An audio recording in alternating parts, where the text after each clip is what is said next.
Ester 8-10. Os judeus são autorizados a resistir. Naquele mesmo dia, deu o rei Assuero a rainha Ester à casa de Amã, inimigo dos judeus, e Mordecai veio perante o rei, porque Ester lhe fez saber que era seu parente. Tirou o rei o seu anel, que tinha tomado Amã, e o deu a Mordecai. E Ester pôs a Mordecai por superintendente da casa de Amã. Falou mais Ester perante o rei e se lhe lançou aos pés, e com lágrimas, lhe implorou que revogasse a maldade de Amã, o agagita, e a trama que havia empreendido contra os judeus. Estendeu o rei para Ester o cetro de ouro. Então, ela se levantou, pôs-se de pé diante do rei e lhe disse: se bem parecer ao rei, se eu achei favor perante ele, se esta coisa é reta diante do rei, e se nisto lhe agrado, escreva-se que se revoguem os decretos concebidos por Amã, filho de Amedata, o agagita, os quais ele escreveu para aniquilar os judeus que há em todas as províncias do rei. Pois como poderei ver o mal que sobrevirá ao meu povo? E como poderei ver a destruição da minha parentela? Então, disse o rei Assuero à rainha Ester e ao judeu Mordecai: eis que dei Ester à casa de Amã, e a ele penduraram uma forca, porquanto intentara matar os judeus. Escrevei, pois, aos judeus, como bem vos parecer, em nome do rei, e selai-o com o anel do rei, porque os decretos feitos em nome do rei e que com o seu anel se selam não se podem revogar. Então, foram chamados, sem detença, os secretários do rei, aos 23 dias do mês de Sivan, que é o terceiro mês. E segundo tudo quanto ordenou Mordecai, se escreveu um edito para os judeus, para os sátrapas, para os governadores e para os príncipes das províncias que se estendem da Índia à Etiópia, 127 províncias, a cada uma no seu próprio modo de escrever, e a cada povo na sua própria língua, e também aos judeus segundo o seu próprio modo de escrever e a sua própria língua.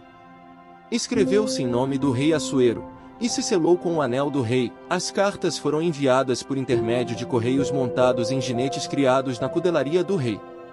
Nelas, o rei concedia aos judeus de cada cidade que se reunissem e se dispusessem para defender a sua vida, para destruir, matar e aniquilar de vez toda e qualquer força armada do povo da província que viessem contra eles, crianças e mulheres, e que se saqueassem os seus bens.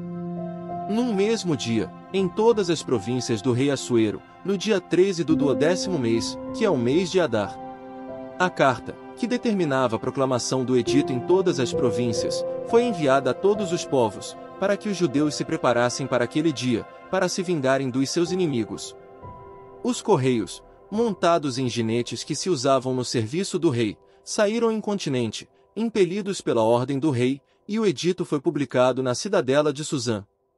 Então, Mordecai saiu da presença do rei com veste real azul celeste e branco, como também com grande coroa de ouro e manto de linho fino e púrpura, e a cidade de Suzã exultou e se alegrou.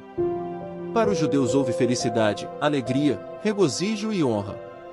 Também em toda a província e em toda a cidade aonde chegava a palavra do rei e a sua ordem, havia entre os judeus alegria e regozijo, banquetes e festas, e muitos dos povos da terra se fizeram judeus, porque o temor dos judeus tinha caído sobre eles. Os judeus matam aos seus inimigos. No dia 13 do 12º mês, que é o mês de Adar, quando chegou a palavra do rei e a sua ordem para se executar, no dia em que os inimigos dos judeus contavam assenhorear-se deles, sucedeu o contrário, pois os judeus é que se assenhorearam dos que os odiavam. Porque os judeus, nas suas cidades, em todas as províncias do rei Assuero, se ajuntaram para dar cabo daqueles que lhes procuravam o mal, e ninguém podia resistir-lhes, porque o terror que inspiravam caiu sobre todos aqueles povos. Todos os príncipes das províncias, e os sátrapas, e os governadores, e os oficiais do rei auxiliavam os judeus, porque tinha caído sobre eles o temor de Mordecai. Porque Mordecai era grande na casa do rei, e a sua fama crescia por todas as províncias, pois ele se ia tornando mais e mais poderoso. Feriram, pois, os judeus a todos os seus inimigos, a golpes de espada, com matança e destruição, e fizeram dos seus inimigos o que bem quiseram. Na cidadela de Suzã, os judeus mataram e destruíram a 500 homens, como também a Parsandata, a Dalfon, a Aspata, a Porata, a Adália, a Aridata, a Farmasta, a Arizai, a Aridai e a Vaizata, que eram os 10 filhos de Amã, filho de Amedata, o inimigo dos judeus, porém no despojo não tocaram. No mesmo dia, foi comunicado ao rei o número dos mortos na cidadela de Suzã. Disse o rei à rainha Ester: na cidadela de Suzã, mataram e destruíram os judeus a 500 homens e os 10 filhos de Amã, nas mais províncias do rei, que terão eles feito? Qual é, pois, a tua petição? E se te dará? Ou o que é que desejas ainda? E se cumprirá? Então, disse Ester, se bem parecer ao rei, conceda-se aos judeus que se acham em Suzã que também façam, amanhã, segundo o edito de hoje, e dependurem em forca os cadáveres dos 10 filhos de Amã. Então, disse o rei que assim se fizesse, publicou-se o edito em Suzã, e dependuraram os cadáveres dos 10 filhos de Amã.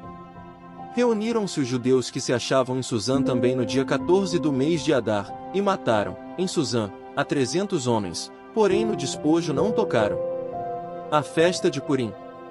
Também os demais judeus que se achavam nas províncias do rei se reuniram, e se dispuseram para defender a vida, e tiveram sossego dos seus inimigos, e mataram a 75.000 dos que os odiavam, porém no despojo não tocaram. Sucedeu isto no dia 13 do mês de Adar. No dia 14, descansaram e o fizeram dia de banquetes e de alegria. Os judeus, porém, que se achavam em Suzã se ajuntaram nos dias 13 e 14 do mesmo, e descansaram no dia 15 e o fizeram dia de banquetes e de alegria.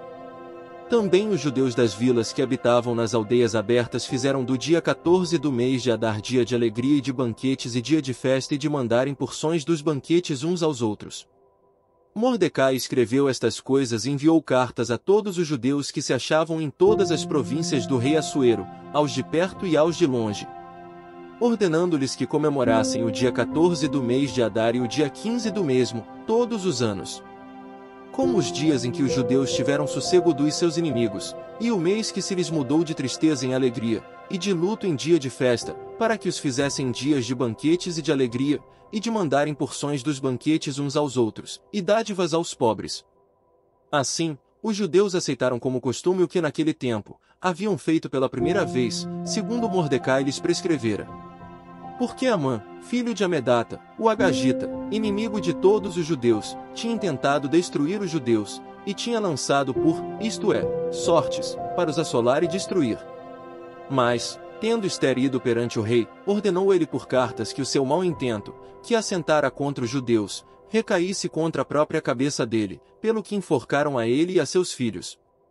Por isso, aqueles dias chamam Purim, do nome Pur. Daí, por causa de todas as palavras daquela carta, e do que testemunharam, e do que lhes havia sucedido, determinaram os judeus e tomaram sobre si, sobre a sua descendência e sobre todos os que se chegassem a eles que não se deixaria de comemorar estes 2 dias segundo o que se escrevera deles e segundo o seu tempo marcado, todos os anos. E que estes dias seriam lembrados e comemorados geração após geração, por todas as famílias, em todas as províncias e em todas as cidades, e que estes dias de Purim jamais caducariam entre os judeus, e que a memória deles jamais se extinguiria entre seus descendentes. Então, a rainha Ester, filha de Abiail, e o judeu Mordecai escreveram, com toda a autoridade, segunda vez, para confirmar a carta de Purim.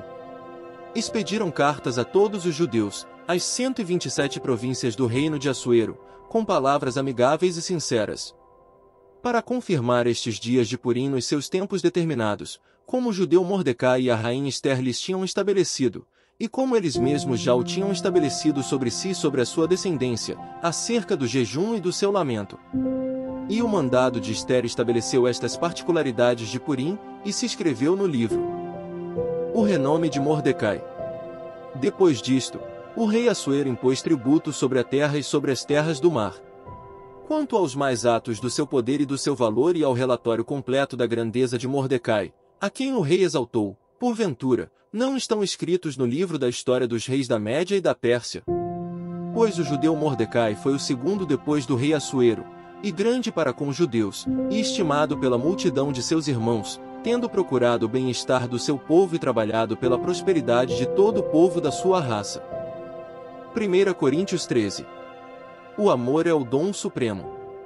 Ainda que eu fale as línguas dos homens e dos anjos, se não tiver amor, serei como o bronze que soa ou como o símbolo que retine. Ainda que eu tenha o dom de profetizar e conheça todos os mistérios e toda a ciência, Ainda que eu tenha tamanha fé, a ponto de transportar montes, se não tiver amor, nada serei. E ainda que eu distribua todos os meus bens entre os pobres e ainda que entregue o meu próprio corpo para ser queimado, se não tiver amor, nada disso me aproveitará. O amor é paciente, é benigno. O amor não arde em ciúmes, não se ufana, não se ensoberbece. Não se conduz inconvenientemente, não procura os seus interesses, não se exaspera, não se ressente do mal. Não se alegra com a injustiça, mas regozija-se com a verdade. Tudo sofre, tudo crê, tudo espera, tudo suporta. O amor jamais acaba, mas, havendo profecias, desaparecerão, havendo línguas, cessarão, havendo ciência, passará. Porque, em parte, conhecemos, em parte, profetizamos. Quando, porém, vier o que é perfeito, então, o que é em parte será aniquilado. Quando eu era menino, falava como menino, sentia como menino, pensava como menino. Quando cheguei a ser homem, desisti das coisas próprias de menino. Porque agora, vemos como em espelho, obscuramente, então, veremos face a face. Agora, conheço em parte, então, conhecerei como também sou conhecido. Agora, pois, permanecem a fé, a esperança e o amor, estes três, porém o maior destes é o amor. Salmos 37 versículos 1 a 11. Não te indignes por causa dos malfeitores, nem tenhas inveja dos que praticam a iniquidade. Pois eles dentro em breve definharão como a relva e murcharão como a erva verde. Confia no Senhor e faze o bem, habita na terra e alimenta-te da verdade. Agrada-te do Senhor, e Ele satisfará os desejos do teu coração. Entrega o teu caminho ao Senhor, confia nele, e o mais Ele fará. Fará sobressair a tua justiça como a luz e o teu direito, como o sol ao meio-dia. Descansa no Senhor e espera nele, não te irrites por causa do homem que prospera em seu caminho, por causa do que leva a cabo os seus maus desígnios. Deixa a ira, abandona o furor, não te impacientes, certamente, isso acabará mal. Porque os malfeitores serão exterminados, mas os que esperam no Senhor possuirão a terra. Mais um pouco de tempo, e já não existirá o ímpio, procurarás o seu lugar e não o acharás. Mas os mansos herdarão a terra e se deleitarão na abundância de paz. Provérbios 21 versículos 23 e 24. O que guarda a boca e a língua guarda a sua alma das angústias. Quanto ao soberbo e presumido, zombador é seu nome, procede com indignação e arrogância.